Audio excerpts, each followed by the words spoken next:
jauhkan ku Allah dina Al-Qur'an dibacakan Al-Isra subhanalladzi asra bi abdihi laila minal masjidil haram ilal masjidil aqsa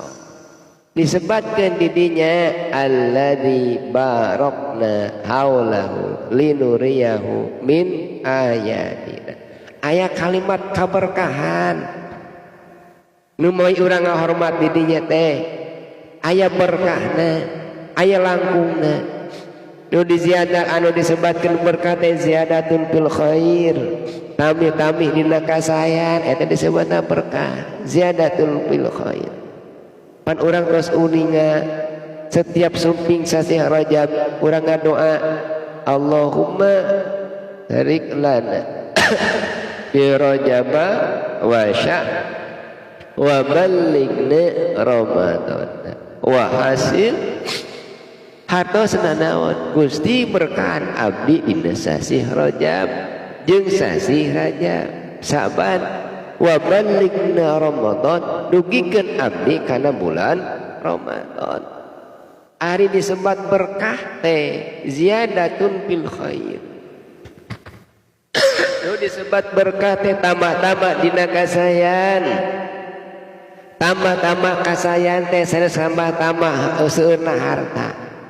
tambah kasayan sanes sungkul tambah-tambah pangkat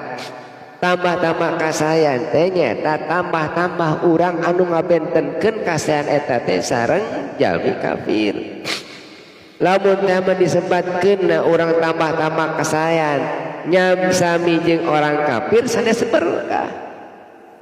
ibu alhamdulillah caroge eta teh naik pangkatna berkah meureunna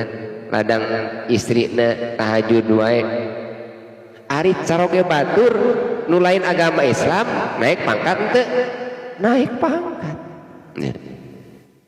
alhamdulillah kabarawan barokah barudak nu saroleh abdi alhamdulillah loba duit seueur artos teh berkah ari jalmi kafir seueur artos sami jadi sanes berkah dinya mah seueurna artos sanes berkahan naikna jabatan sanes kaberkahan da sabatur oge anu teu ibadah oge eta ge naon dipasihan artos mah jalmi oge nu teu ibadah ditaekeun pangkatna mah jadi anu ngabisebatkeun kaberkahan ziyadatun fil khair di dinya teh nu ngabentenkeun antawis di urang sareng orang-orang kafir disebutna berkah naon atuh kaberkahan teh nyaeta kaberkahan teh di mana urang tambih-tambih caketna ka Gusti Allah eta berkah hirup teh tambah hartana beuki deukeut ka Gusti Allah tambah jabatanana beut caket ka Gusti Allah eta disebutna berkah jalmi anu berkah mah di mana eta jalmi dibere